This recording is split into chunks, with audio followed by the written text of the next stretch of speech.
La femme est un être occasionnel et accidentel.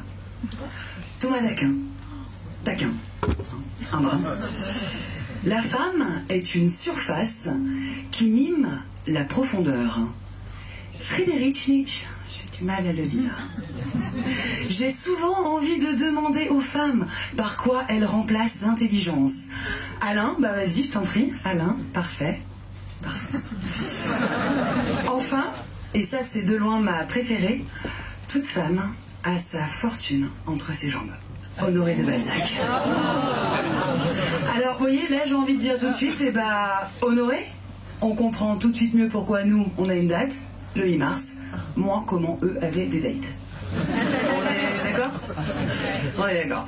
Alors du coup, bah, vous voyez, moi personnellement, je me livre un peu encore, personnellement ce sont des mots courts qui en disent long, très long, du parcours, long, très long, des femmes et de leurs mots. Des femmes et de leurs mots, du coup je tente de prendre les choses avec philosophie, et je vous le disais, ça n'est pas toujours facile. Alors quand je dis je, on tente ma fortune de sexe faible, et moi-même. On tente, elle et moi, non sans émoi, on tente collectivement, ou je dirais même mieux, conjointement. Ça se marie mieux. Là où conjointement. Sur ta condition de femme, c'est quand même un peu grossier ou sommaire comme description. Hein. On se dit quand même que leurs femmes n'ont jamais aussi bien porté leur titre de conjointe. Quand même accessoirement, et à travers elle toutes les autres, puisque depuis tout temps la femme est l'autre, le deuxième sexe, le différent, d'où des différents, nécessairement. Alors pourquoi, et c'est la question que j'avais envie de vous poser aujourd'hui, pourquoi, messieurs, êtes-vous les premiers et l'excellence quand nous sommes les deuxièmes et la différence? Vous avez 4 heures. J'aurais beaucoup aimé tomber sur ce sujet. Beaucoup. Alors, au-delà d'être éminemment complexe, cette question est éminemment chiante. Et j'en ai tout à fait conscience. Pourquoi? Parce qu'à l'ère où les femmes en manquent moins, d'air, pour faire valoir, plutôt qu'en être un, leurs droits, et ben, le sujet de la femme objet est un peu enquiqué. On est d'accord?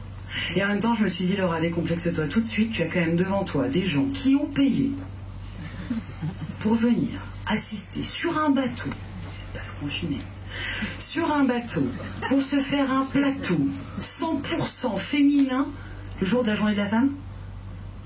J'avais envie de dire quand même, si c'est pas le droit que j'ai au moins le devoir presque même de vous enquiquiner. Et ça tombe bien parce que, à défaut d'avoir un kiki, croyez-moi, j'ai du nez pour ça. Alors je vous repose la question. Messieurs, pourquoi êtes-vous historiquement les premiers? Hystériquement, j'ai dit non. Historiquement, et nous hystériquement les deuxièmes. Je vous préviens, c'est très caricatural. Et pourtant, l'ensemble de notre civilisation repose sur cette caricature. Vous êtes prêts? On peut rire jaune, hein, qui est d'actualité. Rire aux larmes, c'est aussi d'actualité. Hein. Vous êtes prêts? Vaut mieux l'être. Parce qu'on serait, et je le dis au conditionnel, ce serait sa condition à elle, on serait le sexe faible. Très dur pour moi d'avoir à contre-argumenter quelque chose que je semble si bien porter. Une vulnérabilité physique, mais détrompez-vous. Alors parce qu'on serait le sexe faible, mais surtout, pourquoi? Parce que depuis l'origine du monde, nous avons, vous et moi, mesdames, entre les jambes, l'origine du monde. Celle courbée de Courbet. Hein? Petite faille deviendra grande. Très, très grande. Non sans mal. Ça fait super mal, je suis sûr. Méga mal, d'où sort quand même tous les hommes et femmes du monde. Heureusement. Mais d'où sort aussi tout le sort des femmes. Malheureusement. Mal, heureux, semant. Une femme, c'est maternel. C'est fragile. C'est doux. Une femme, elle est bonne aussi. Ça vaut mieux l'être. Je reconnais qu'à l'heure actuelle, c'est bonne aussi, c'est docile. Si. Sur le dos, tais-toi, tête dans la tête, c'est pas mal. Tout. Moi, vous voyez un petit peu le portrait. S'il y a des ébats, il n'y a pas débat, il y a débat pour les femmes depuis tout temps au cours de l'histoire. Bref, sur elles, on soumise à grand renfort de stéréotypes de type grand et fort. Évidemment, puisque, messieurs, vous avez des avantages. Attention, des avantages. On aurait pu croire que vous partiez avec le désavantage de ne pouvoir porter, mais des avantages l'ont emporté. Voilà. À croire que le masculin l'emporte.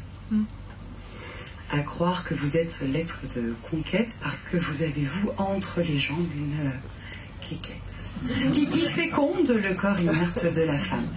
Alors j'ai quand même envie de dire attention parce que de conquête à quête de con, il n'y a qu'un saut. Du coup, gare à ce son, les garçons, hein, gare à ce son de cloche, pas déjà parce qu'on n'en est pas, des cloches, et puis aussi parce qu'il y a juste vraiment un truc qui cloche, on est d'accord? Pas que pour le deuxième sexe, hein, pour les deux sexes. Culturellement. Culturellement. Le culturellement, bah oui, parce qu'à la base, en bas âge, hein, si vous vous rappelez bien, quand on est enfant, on voit bien. Il y a un petit truc de différent. Petit. Je dis petit parce que c'est petit quand on est petit, hein. Faut pas le prendre mal, les mâles. Voilà, quand on est petit, on voit que c'est différent, mais de là à intégrer, à proprement parler, on serait un homme ou une femme, non, il va falloir des années avant que ces mots portent aujourd'hui, eh bien, soit les mots ou les hommages de l'autre côté. Pourquoi hommage à Simone de Beauvoir? Parce qu'on ne naît pas femme, on le devient. Au même titre qu'on ne naît pas homme, on le devient. Culturellement. C'est l'ensemble de la civilisation qui produit le féminin et le masculin. À tour de rôle, en somme, on nous enrôle dans des rôles, ce qui n'est pas très drôle. On est d'accord?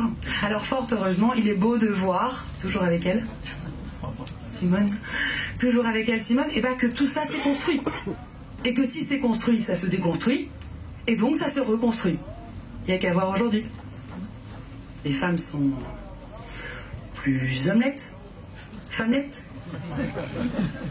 Comment le dire? Non, les femmes sont moins femmelettes, sont plus couillues, on pourrait dire ça. Alors que les hommes, eux, là ça va mieux, sont moins à la coque.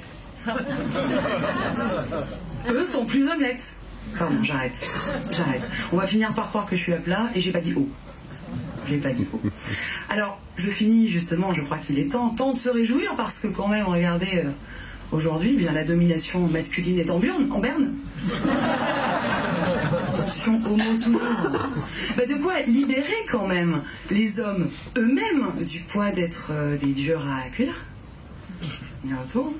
Et puis les femmes aussi, libérer leur voix, c'est quand même très important. Et regardez, aujourd'hui on est quel jour? Le 8. C'est le jour où notre désavantage a l'avantage de faire du bruit. Puis, Mars, et ça repart. Eh ouais, jusqu'à l'année qui suit, et c'est pas du tout d'ailleurs stratégique, on est d'accord? Parce que j'ai fait le calcul. Hein. Si aujourd'hui, le 8 mars, on se pliait 2 fois plus en 4, puis en 8, les jours qui suivent, bah fort à parier qu'il n'y a peut-être pas de 8 l'année qui suit. En somme, on aurait tous et toutes à y gagner à ce que ce soit un jour qui compte, qui ne soit pas 20, qui plus est en 2020. 2020 qui plus que jamais appelle au 20 sur 20, au regard neuf, après 2019, pour fuir le 20. Oui, fuir le 20, fuir eh bien, les étiquettes, vaincre les inégalités, pour faire en sorte eh bien, d'être sur le même pied d'égalité, pour ne pas dire dans le même bateau. Mais pour ça, il va falloir évidemment ramer. Vous êtes prêts? Il va falloir ramer. Ramer pour faire en sorte que cette petite faille n'en soit plus une. Au risque, je me permets, je me mouille, hein. Au risque, je me mouille et je me livre. Après tout, je suis partie d'un livre, et puis pour tout vous dire, j'en ai écrit un sur ce sujet passionnant. Bah, je me mouille et je me livre au risque quel avenir? Et pour quel avenir? Eh bien, cette faille, les femmes, nous-mêmes, on la délaisse. On la met de côté, au profit d'autre chose. Vous avez une idée? Non? Vous êtes prêts? Vaut mieux l'être. Au profit, j'ai su se nommer l'utérus artificiel. Ciel, comme vous dites, de quoi lever les yeux au ciel. Mais pas trop, hein. Je suis sur un bateau et on risquerait d'avoir le mal de mer. Je vous remercie.